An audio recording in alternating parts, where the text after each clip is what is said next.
What are all of the changes to the Muhammad Ali Act that Dana White and Zuffa Boxing are putting forward? Let's talk about it.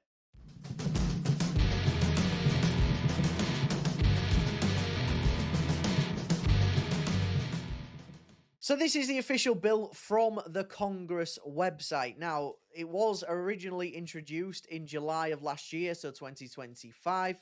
Now, these things do take a while, as is the case with any sort of government, any bill change, anything that goes through, especially in America. Now, the main sort of part for this in the first instance is essentially this allows Dana White to put in place a unified boxing organization, a UBO, which is his Zuffa Boxing League. Now, he can't go anywhere without that being put into the bill. Now, as we run through the bill, there are some positives, there are some negatives. It comes just after the ambulances section. So you get the general stuff, pregnancy tests, medicals for fighters, the stuff that any combat sport should have 100%. The next sort of bit though that I would say is actually quite a positive really. So chalk one up to Zuffa, chalk one up to Dana White as a positive is this bit here: equipment and facilities for training and rehabilitation. Reading through this bit, essentially what this means is that Zuffa Boxing have to provide a facility for fighters to train at, to rehabilitate at if they are injured, and it's not at the cost of the fighter. This is completely at the cost of Zuffa Boxing.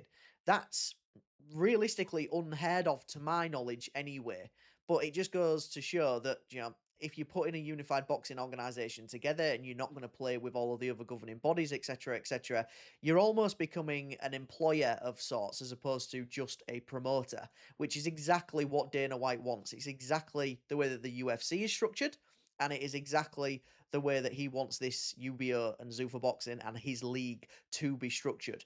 But yeah, fantastic.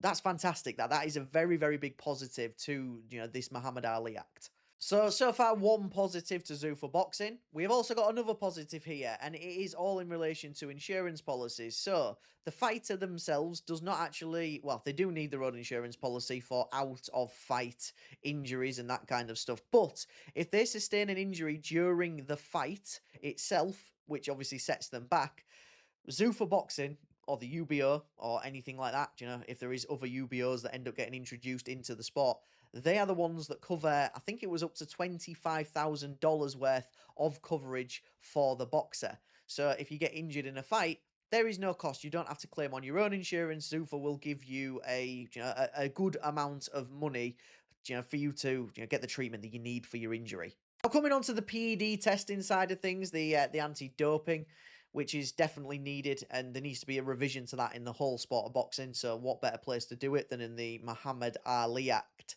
Zuffa Boxing have got to put PED testing in place. That is completely fine. That is something that should be happening really. One part in this section though is that at least half of the boxers participated in the event itself must be tested. So what you will find in boxing quite often than not is that majority of the fighters on the card won't be tested. It will just be the more high profile fighters, the ones that have got promoters, managers, etc., etc. They will be tested. But lower mid card fighters, they won't be tested. I would say around about 7 times out of 10 in the current landscape of boxing. What this is essentially saying is at least half of the card itself must have testing for PEDs. That is something that should be adopted throughout the entirety of boxing. If anything, it should be 100% of the fighters. But I appreciate that you get your small hall shows, you get your promoters that aren't cash rich like Eddie Hearn, Zuffa Boxing, Dana White, etc. Top rank, them kind of promoters. So maybe it would cripple it by making it 100%. But I just kind of think that should be a standard going forward in boxing.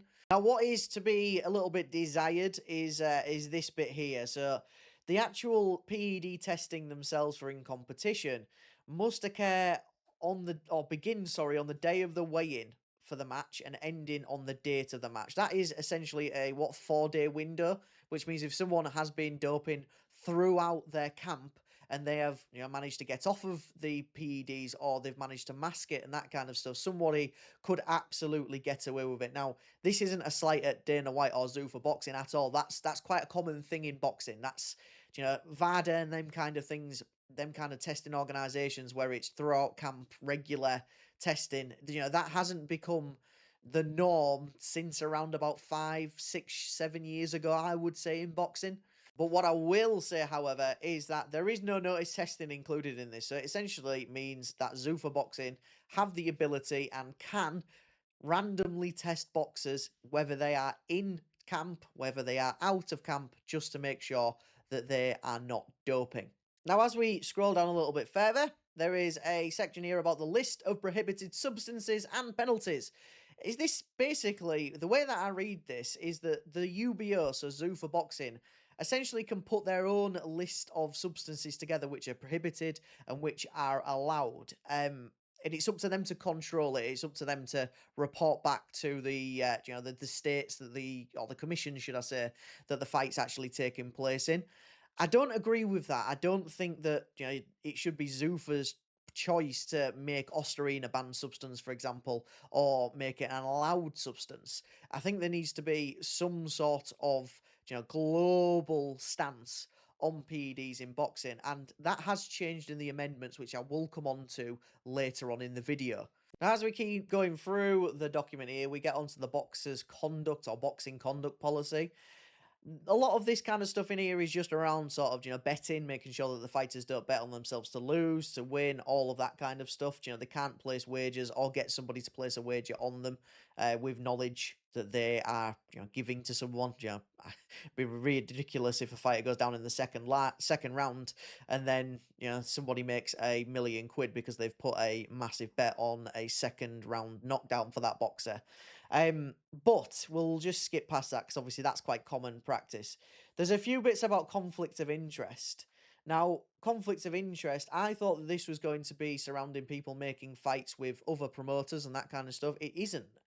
The way that I am reading all of this is it essentially removes managers from boxing. It removes the likes of Sam Jones, for example, as somebody's manager. Um, they cannot benefit financially for it. They could probably manage them, but they're not going to get any recompense from Zuffa Boxing unless it is pre-agreed with Zuffa Boxing that that manager is handling a boxer's career and they sign off on it, which, as we've seen in the UFC, that doesn't happen. They want ultimate control over everybody on their roster. They don't want a manager poking his nose or her nose in and saying, no, I don't want you to fight this person or that person. They essentially want to be able to say to any boxer, you are fighting this person on this day and tough shit if you don't like it. Now, as we continue to roll through this document, there are a few other bits about judges and referees needing to meet requirements, which is fine. And then another positive here for this change is the Federal Trade Commission filing section. So, one of the big worries around Zuffa coming into the sport of boxing and fighters that signed with Zuffa was that it was going to follow that 100% UFC model, which it is. But one of the problems with the UFC is they don't have to be transparent with how much money any fight, any event brings into the company, which basically means they can pay their fighters what they want because there is no transparency. It looks like, and I'm reading it this way, that this won't be the case when it comes to Zuffa Boxing. So what they need to do is they need to make all information available to the public, whether that be via a website that Zuffa Boxing put out themselves, maybe their website, maybe their social media, etc. Or they need to report it to the Federal Trade Commission, which will be able to make the information publicly available. That is an absolute must when it comes to Zuffa Boxing coming into the sport. There is a lot of stuff going on with the UFC at the moment in regards to fighter pay, lawsuits, the whole lot. We cannot afford to have that in boxing. That is the side of the UFC, the dark side of it, where although that company is brilliant and the format is awesome, that is the section which really, really makes it fall over when you want to become an MMA fighter. Essentially, you do not know how much money you are making the company, which should always be the case, especially when it's a combat sport. Now, as we go down just a little bit further, there's another stuff around about boxing industry standards, which is completely fine. There is a very, very worrying bit in here, which is in relation to fighter pay, which I will find in a second. Um, That's the bit in regards to the insurance that I mentioned earlier. So, Zuffa Boxing need to provide a minimum of £25,000 in medical coverage. I'll come on to an amendment to that in the amendment section later on in the video. But that's a positive.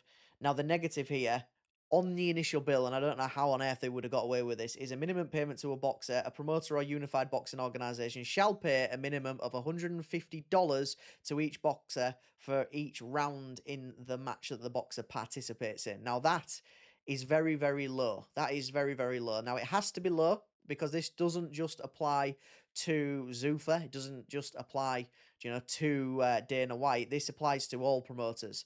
Whether you are an Eddie Hearn who is absolutely loaded or you are a local boxing promoter putting on professional fights, $150 a round, that is fine for them. I mean, all of these fighters are going to negotiate their own contracts, especially when they're going to Zuffa. But the problem that you've got here is that there is no minimum period of where a boxer needs to participate.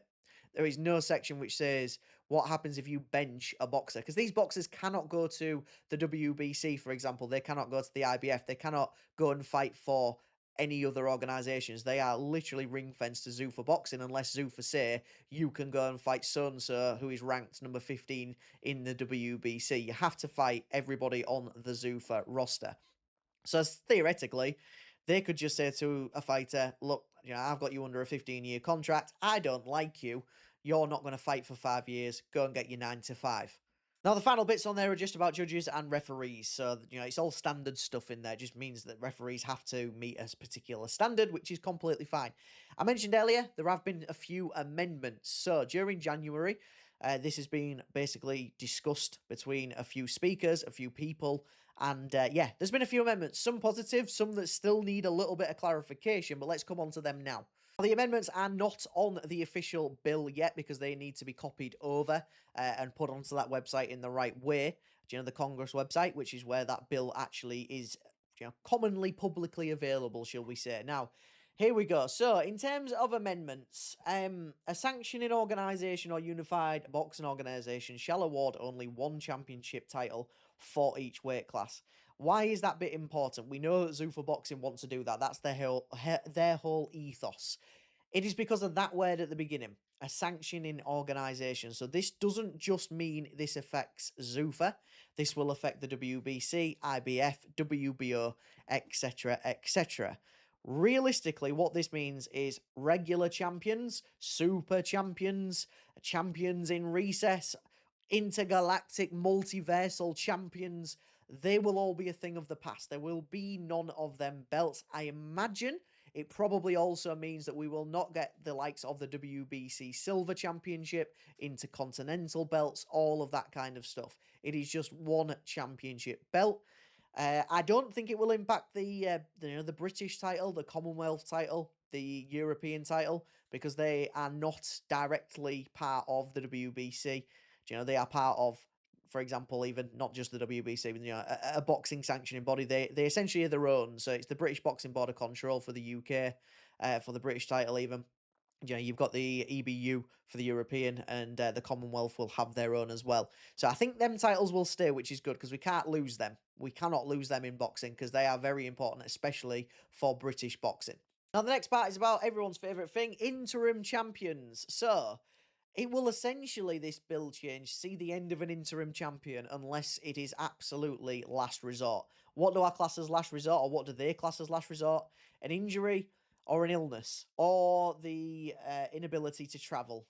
Let's say a fight needs to take place in America. They can't defend their title in America because they won't let them in because they have got a criminal record.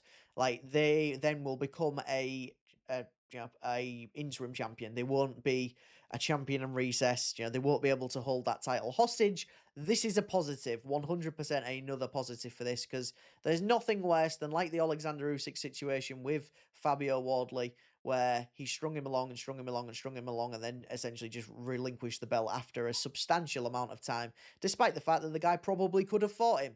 And that's not me saying that Alexander Usyk ducked Fabio Wardley by any stretch of the imagination. It just wasn't really worth his time. He probably wanted a little bit of a break. Usyk's been a very, very active fighter. He's fought the very, very best in the world. He deserved a break. But anyway, back to the actual bill itself. Interim title belts, they basically are gone. They're basically gone. Now, another very, very positive change on these amendments, increasing the proposed minimum payment per round for boxers to 150 from $150 to $200. I mean, boxers deserve to be paid as much as possible because of what they do, because they are essentially putting their life on the line every single time they step into the ring. That is fantastic. Medical coverage, as I said earlier, that has expanded. It was 25 grand in dollars. It has now been up to 50,000 in dollars, which means that essentially if you get injured during a fight, the medical coverage will be covered up to 50 grand, which means fighters really won't have to think about this going forward, which is great. Another absolutely major, major update to this, and something that is absolutely needed, is that a boxer's contract will be no longer than 6 years. Now, we've seen it in the UFC in the past. Nate Diaz, George Masvidal, who else? Conor McGregor, etc., where they sign these ridiculously lengths of UFC contracts, and they essentially cannot fight anybody on any other organization. They can't go and do a boxing match and make millions or anything like that unless Dana White signs off on it or releases them from their contract. This essentially protects the boxer by saying, look, they're not going to be able to do that to you because after 6 years, your contract will have to be renewed or you can basically leave. So you're not going to have a 10, 15, 20-year contract like we've seen in the UFC in the past, which is absolutely fantastic. This is needed. In terms of when a fighter becomes a free agent, that is also being included in this bill. It essentially means that the boxer is now allowed to begin negotiating with other promoters outside of Zuffa Boxing, beginning 30 days prior to the expiration of their contracts. So this could realistically mean that the boxer won't be out of contract with a promoter in the case that the UFC decides that they won't renew the contract or the fighter decides to terminate their contract or buy themselves out. This is great. Again, opens up more opportunities for boxers to go on and actually continue their careers rather than realistically being held at ransom with like a non-compete. The boxers, they aren't solicitors. They aren't business people. They are essentially going in the ring to punch lumps out of people. There doesn't need to be a non-compete. Now, I mentioned earlier on about the fighter pay thing that Zuffa could bench a fighter and just get away with not really paying them anything. There has been an amendment which says that in the absence of a bout within a 6-month period, a boxer is entitled to compensation equal to 10 times the minimum per round compensation of $200, that amended figure. Now, what it doesn't say is whether Zuffa could get away with just paying them for one round or whether there is a standard number of rounds that the fighter would need to be paid for, because if you bench a fighter and it is the fact that you can get away with only paying them for one round, you're paying somebody £2,000 every 6 months. That is well below minimum wage in the United Kingdom. I imagine it is in the US. But if it is the case that they can just pay them that, then that would be ridiculous. I think one of the future amendments, or before this bill gets all of the way to the end, there needs to be a minimum number of rounds in there, or some sort of term which says it will meet the number of rounds of your last fight. So if you fight a 6-rounder, it will be X amount. If you fight a 10-rounder, it will be £20,000. I think they should all literally be 10 rounds because it gives Zuffa that incentive to make sure these fighters do fight or are offered a fight at the very, very least, because then that means you're getting 20 grand every 6 months. It's not breaking the bank, but for some of the less known boxers that haven't quite made it yet, 40 grand a year is definitely a salary, or probably be about 33 grand in terms of United Kingdom. That's a livable salary in some places in the UK, and then they can make the money up doing whatever else if they really, really need to. But I think $40,000, about £33,000, that should realistically be the base for if a fighter is benched for an entire year, and it is Zuffa's fault that they are benched. Now, on to PED testing. I said that there needed to be a bit of a standard across the sport of boxing. This says that Zuffa, the testing on the banned substance list must coincide with the current WADA list, which is great because it means that, we've got one sort of body, one anti-doping agency across the sport of boxing where they are saying, look, Mr. Dana White, Osterine is on the banned substance list. Here are the levels that we accept. Here are the levels that we don't accept. And, they can't just make the rules up as they go along. That is great. This bill will be appearing before the House, which means it's essentially in the next stage ahead. But a Democratic representative has called for continued discussion to further improve the bill. It's needed. There's a few bits there that I said about the amendments that there needs to be some sort of standard around. There's a few bits in there which need to be tightened up. There's probably a few bits that could be done to be added into there. Do who does this apply to when it comes to the actual round, the pay per rounds? Is it the case that Dana White, Eddie Hearn, who are, probably on a turnover in terms of the organisation of over, I don't know, £5 million, $5 million a year, they are the ones that need to pay that, and then they introduce a lower rate for the small hall promoters just to make sure that they can keep themselves afloat. There needs to be a few more bits here that need to be ironed out before that actually does reach the House. And to be fair, that is my opinion.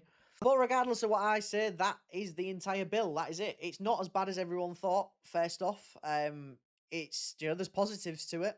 There are also quite a lot of negatives in there, and I will support this 100% if there's the few bits in there are tightened up that need to be tightened up. I wouldn't like to see it passed as it is right now. I think that would be catastrophic for the sport of boxing. But I think if they tightened up on a few of the bits that we've mentioned throughout here, I think it could be positive, to be honest. I think it could iron out a few of the inconsistencies in the sport.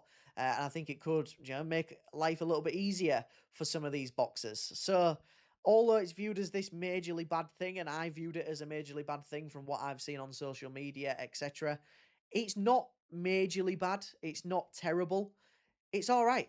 It's all right. It's manageable, I would say. But let me know your opinions in the comments. Is this terrible for boxing after watching this video? Is it good for boxing after watching this video?